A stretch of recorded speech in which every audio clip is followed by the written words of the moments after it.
Hello, beloveds. How is everybody doing on this beautiful Saturday? I hope everybody's doing good. Well, I'm back at you with another video. Ready for some more tea? Okay. I ended the last video with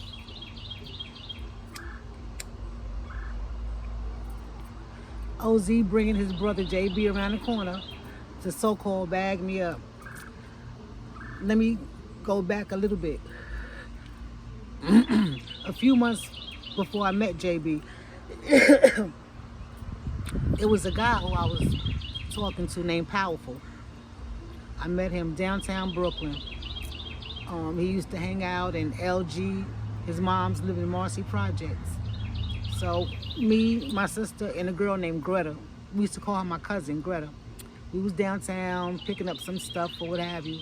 So Powerful was downtown with his friend Divine, another dude named Black, and there was somebody else with them. I forget. Jamel, somebody. It's not important. So, we downtown. Greta, she knew, she knew Powerful through Divine. Divine and Powerful were cousins or something like that. And Greta used to deal with Divine. So, when she seen him, she was happy. Hey, I miss you. They were in a home for troubled kids, troubled teens or something like that. So on the weekdays, they used to be at this place, Pius 12 or something. And on the weekends, they get a pass to come home on Friday. And they have to be back to the group home place on Sunday by a certain time. So, just like I said, Greta, she seen Divine, she hugging on him, kissing on him and stuff. So me and my sister, was waiting for her to finish talking. But of course, if he with his boys, if Divine is with his boys, they see, two nice looking girls, they're gonna say something. So I had a name buckle that said love. Actually, it was a guy who went to Automotive High School. He used to like me. His name was Lavelle, so he got the name belt Love, for short. I know everybody remember them name belts from back in the days because everybody was rocking them. So he wanted to be my boyfriend. So I said, let me rock your belt. Let me rock your name belt. So he let me wear it. I had it for a couple of weeks. Just like I said, it said love. So we was downtown, Powerful, trying to kick it. His little gangster rap. So I kept telling him my name, Anita, but he kept forgetting. He said, I'm just gonna call you Love. I'm like, all right, cool. Keep in mind, I just met him. We was all downtown together. And then Greta wanted to spend, go chill with Divine, but she didn't want to go by herself. So I went with her, and my sister, she went somewhere else. So it was me, Greta, Divine, Powerful, and Shorty Black. Real name was David, forget the last name. So, we all chilling. They was downtown Jocelyn. For those who don't know what that is, digging pockets. Walking up to somebody and, going in their pocket where they don't feel what, you're going in their pocket. So they was downtown Jocelyn, trying to get some money. That's what they did. They were criminals. So me and Greta, we went with them. We happened to go to Marcy Projects. Powerful was like, yo, come to my crib. My mom ain't home. Come to my crib. So me and Greta, we went. And, from there, me and Powerful was kicking it. So he was like, yo, you my girl. He didn't ask me, you want to be my girl? Who you dealing with? Who's your boyfriend? He's like, yo, you my girl. Any nigga you had before me, yo, that nigga's cut off. I'm like, wow. So he demanded me to be his girl. I liked bad boys back then. So, he was interesting.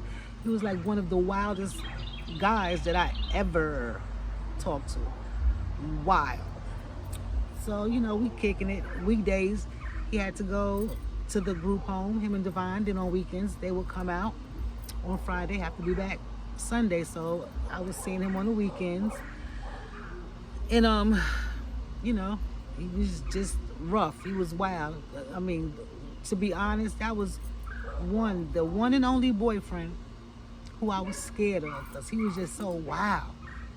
He wasn't sensitive, nothing. Everything he did, it was aggressive.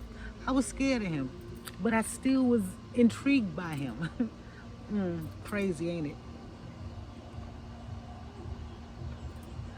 So, used to come around, I met his family, his moms, his little brother. His mother name was Tinky.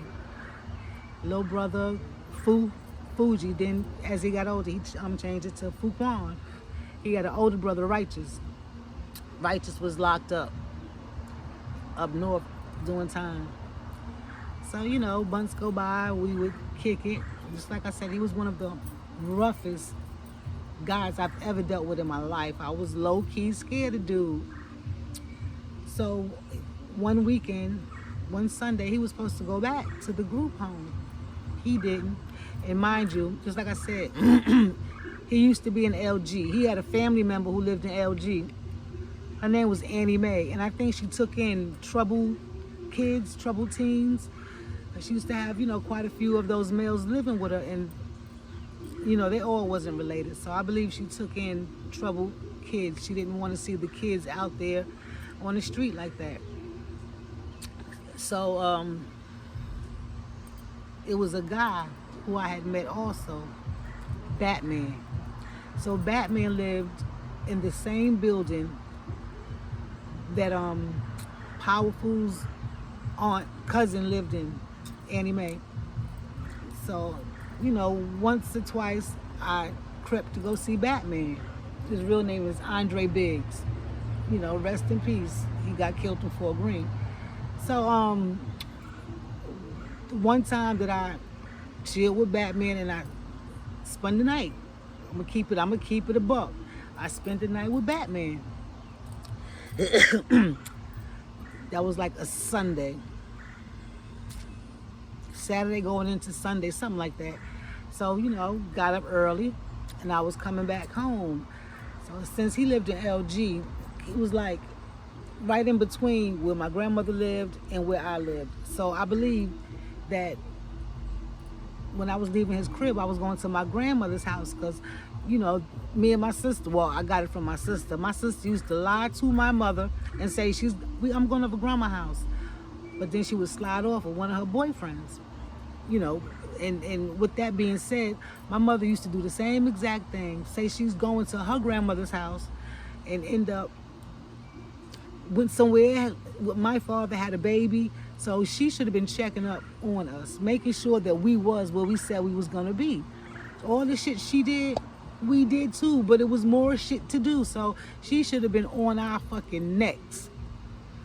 So coming out the building, walking down the street, Batman, he was walking me somewhere, might have been a train station or something. So when I got like a block from LG, I seen Greta. I'm not sure what she was doing over there. She was just going, oh, where the fuck you at? This, that, and this. Fucking Powerful trying to get in touch with you with this motherfucking nigga. This, that, this. Going off. I'm like, hold the fuck up. Hold up. Slow down. She said, he got shot. He in the hospital. He's critical. I'm like, what? Powerful got shot. I'm like, oh my God. Whew. That shit threw me. So when I got to where I was going, made some phone calls to find out what was what. So the story was, him, Powerful and Black, was trying to rob somebody. Franklin Avenue train station. And when they tried to rob him, the dude, he wasn't no slouch ass nigga. He had jewels on, so I guess they said, we're gonna get this nigga. Had jewels on back then. Went up to him. I don't even think they had a gun. They faked like they had a gun. They ain't have no weapon. So the dude, turned around, grabbed his gun, and shot Black once in the chest and shot Powerful once or twice in the stomach. Black got hit with a regular bullet. Powerful got hit with a dum-dum bullet. I really believe that he got shot one time, maybe twice, but he got hit with a dum-dum bullet. And when them bullets hit you, they explode and the shrapnel go everywhere. I'm not sure what caliber the gun was, but Black, he got hit in the chest, a little short. He was almost a midget. He was okay. He got out the hospital, like, let me see, I went up there, I seen him, and then the next day. Matter of fact, they was in Cumberland Hospital. Y'all remember Cumberland Hospital? Fort Green's infamous Cumberland Hospital. So Black, he got out the following day. Powerful was in bad shape, real bad shape. When I seen him, you know, he had mask on, all these tubes and stuff in him. I'm not sure. I don't remember if, I think they had him in a induced coma because of all of the, you know, issues that he had. He got hit in his stomach. He had fucking staples, you know, from up his upper chest all the way down to the end of his stomach. It did a lot of damage. So I believe they had him in a medically induced coma, you know, so they can take care of, you know, all the things that they needed to take care of while him being still. So, you know, I was going up there. I felt guilty. I felt bad. I did. You know, but hey, was what it was. I was young, out here looking for love in all the wrong places. So after about 5 days or whatever have you, they was able to bring him, you know, out of that medically induced coma. And so I was going to see him, going up there to see him, you know. He came through. The first thing he said, "Where you was at?" I'm not sure if he was talking about when he got shot or, you know, the last day or two. I don't know. But I was going up there and seeing him. He was in the hospital for almost a year. They, you know, he had to learn how to walk all over again. I remember going to Cumberland Hospital, seeing him. Like, bring me some weed. He was there so long, all the nurses knew him, you know, by the name that his mother used to call him, Derek. He was there so long. He was in a wheelchair. You know, he had to do physical therapy so he could learn how to walk again. They moved from Cumberland Hospital. They moved him to Brooklyn Hospital. Started getting better, started getting stronger. So he got shot in his stomach, and this is how bad the fucking damage was from the bullet. Now he walks with a limp. He walked with a limp. When he came out the hospital, they fitted him with one of those shoes. One of the shoes was higher than the other one to give him more balance. And he was like, "Man, look at this shit, man. I'm not wearing this shit." And then he had to have some kind of brace. The shoe had some kind of brace hooked onto the other ankle or something like that to help him, you know, to walk better. He was like, "Look at this shit, man. I ain't gonna see me like this." He cut that shit off the shoe, and then the next week he was wearing regular sneakers. So he walks with a limp. He walks with a cane. You know, back then he was slower and he didn't have good balance, so he wasn't walking that much. But throughout the years, he's gotten much better. I remember when he was in Brooklyn Hospital. That's the hospital I was born in, Brooklyn Hospital. It's directly around the corner from where my grandmother lives now. My grandmother has been at her same address since before I was born. So when he was in Brooklyn Hospital, you know, this is kind of after I met JB. So I had JB's Kango hat on. I went up to the hospital to go see him with JB's cousin, Shamika. You know, I'm 13 years old. I'm not, you know, I don't know how I was thinking, you know.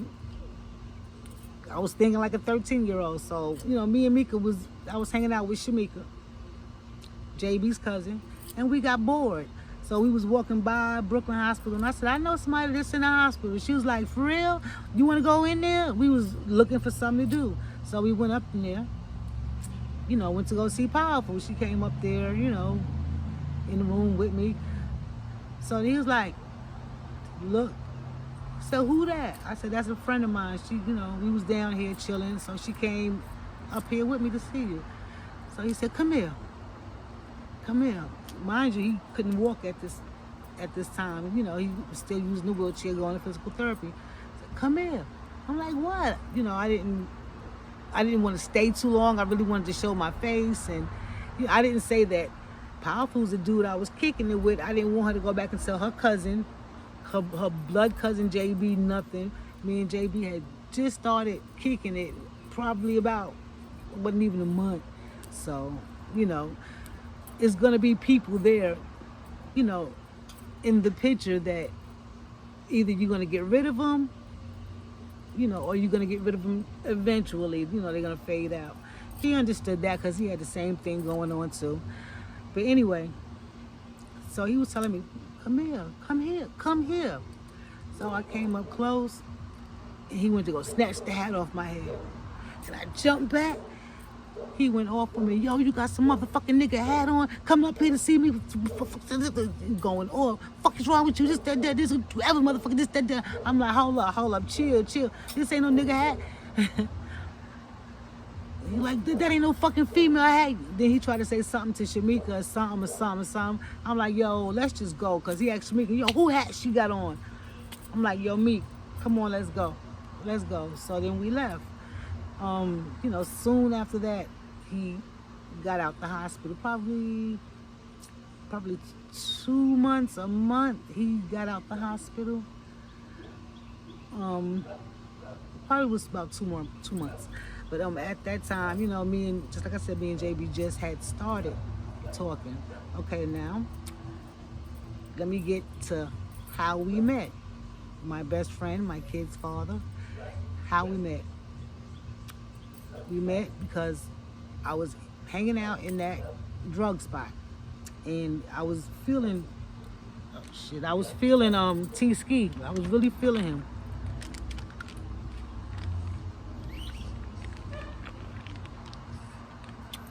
So he was telling me, yo, we gonna go somewhere and chill, just me and you.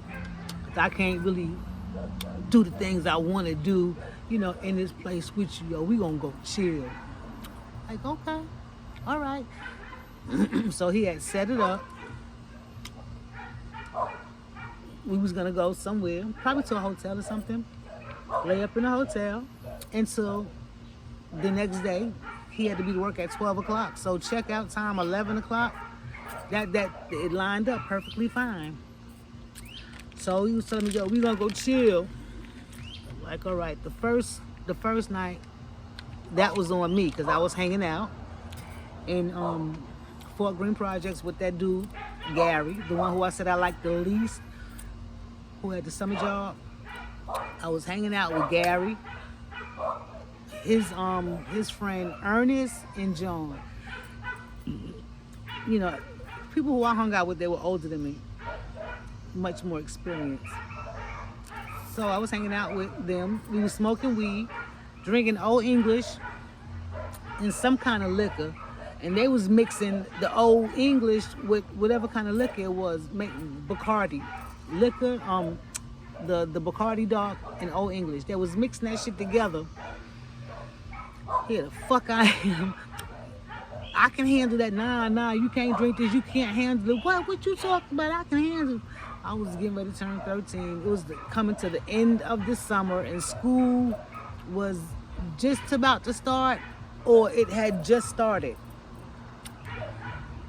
Because I met Gary on Fort Greene Day, whenever that was in 1980, 81, 82. Met him Fort Greene Day, 1982. So school was about to start, or it just had started. So, people that was, getting their last minute, hangouts in, and, they was drinking Old English, Bacardi Dark, and smoking weed. So me wanting to be grown, I can handle that. Man, I had maybe 2 cups of it. The Old English mixed with the Bacardi. when it was time to leave, we was in the park. Thank God that Gary liked me like he did, because I was in the worst possible situation that I could ever have been in. I went to get up. I started wobbling. Woo, I fell back down. Next thing you know, everything just hit me. Boom. I couldn't walk. I couldn't sit down. And that man, Gary, the one I said who liked me the most, he damn near carried me all the way to his apartment. We wasn't too far from, we was in one of those parks in Fort Greene. He damn near carried me to his apartment. And then, you know, brought me in the door. His mother, I remember her being somewhere in the kitchen, living room or something. And he said, Mom, she drank too much. She can't make it home right now. And so his mother said, all right, let her go lay down. He shared a room with his brother. You know, I ain't never been in his room before, nothing. The furthest I've been was just in his living room or the kitchen. So he put me in his room, in his bed, and laid me down. Next thing you know, I woke up. It was probably like 11:45. You know how I woke up? I woke up with this man on top of me. Yep. This man was on top of me. I woke up, what the fuck? I ain't never smashed him, I never did nothing with him. I didn't like him enough to do anything with him. So yes, I woke up with him on top of me. Get the fuck off of me. So I got him up off me. So I started putting my clothes on. He was like, what you doing? You can't leave. I said, I ain't staying here. You can't leave. You couldn't even walk. I said, I am leaving. I have to go. I gotta go. I think it was school the next day or something like that, or I could kick some shit to him.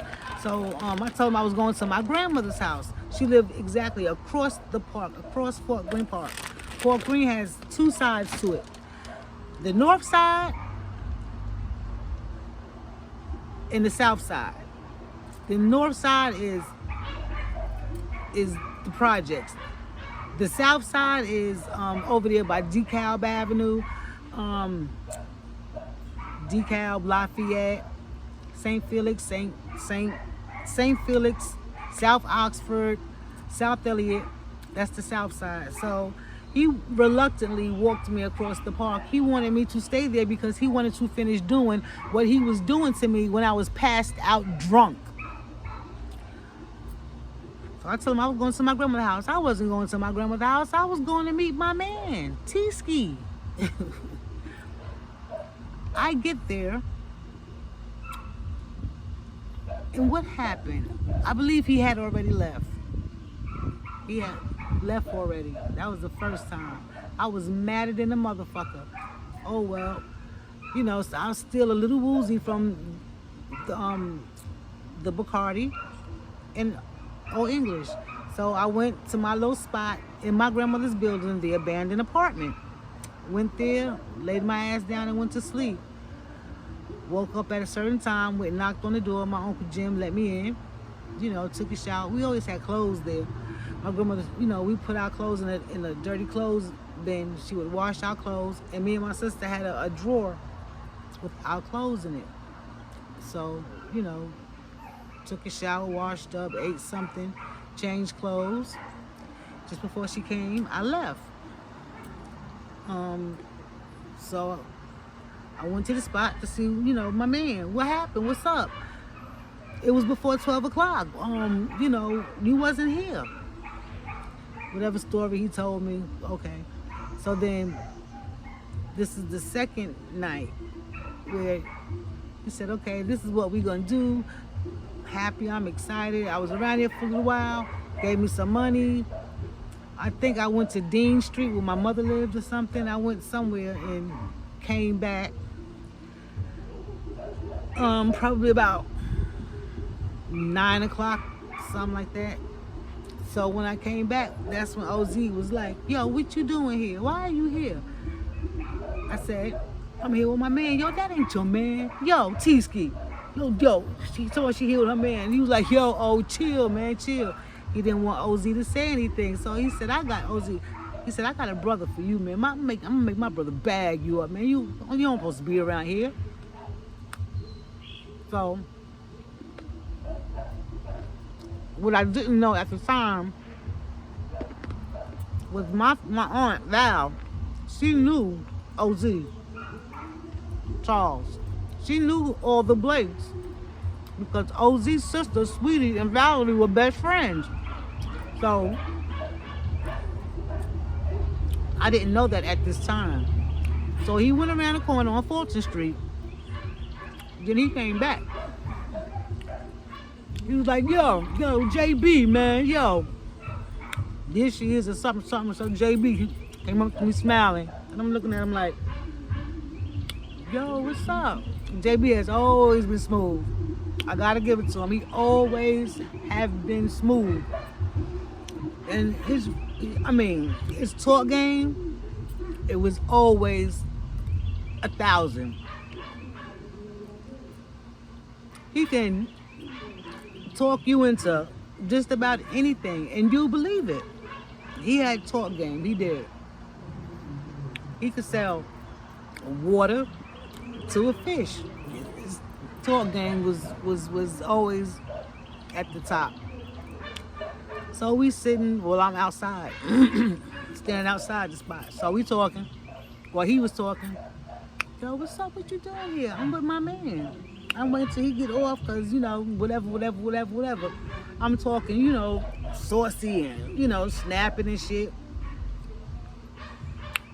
So, I didn't want my man, T-Ski, to look out the window and see, me really talking to JB because, T-Ski was my man. So what I look like smiling up in another man's face? So JB talking. And I'm like, yeah, I'm here with my man. And just that, we can maybe be out of here. And, just talking spicy. So he was like, oh, okay, all right. Yo, here's my number. Call me. So he gave me the number. I ain't even look at it. I balled it up and I threw it down. Fuck, I ain't got time for this bullshit. I ain't got time for these niggas. You know what I'm saying? Shit, I'm excited about what me and my man getting ready to go do. I'm getting ready to go lay down and sleep in his arms and feel like a woman. 11:50 came. The girl pulled up in a cab, Blondie. She pulls up in a cab. I turn my head or something, turn back around. He get in the motherfucking cab and pulls up. I'm like, oh shit. I know you see me standing here. The fuck? Oh shit. By this time, JB and OZ, they had left. So I'm standing there just baffled. I know he seen me standing here. Did he get mad? Because he seen me talking to JB, thinking I disrespected him? What the hell? Well, maybe he's coming right back. So I waited there about 15, 20 minutes. Didn't come back. I was upset. So went back to my little abandoned apartment in my grandmother's building and went to sleep. I used to keep weed, so I probably smoked some weed and then knocked out. Woke up the next day, went into my grandmother's apartment when she was at work, took a shower, changed clothes, or I'm not sure about, I think I went to Dean Street, went there and left before my mother got home. So I said, yeah, I went to Dean Street because I went and got like my freshest outfit. Make sure I got, really freshened up because I'm like, okay, this night, we definitely gonna make it happen. He let me down. One night I let him down. One night, okay, so now we really gonna make this happen. So I wanted to be fresh and sweet for my man, T-Ski. Okay, well, I'm about to end this segment, and I will catch y'all on the next one. Please like and subscribe. I'm trying to get out here. I'm trying to get myself out here. This is just the beginning, me telling my story so y'all can get to know me before I get deep, deep, deep into it. All right, enjoy your day. Peace.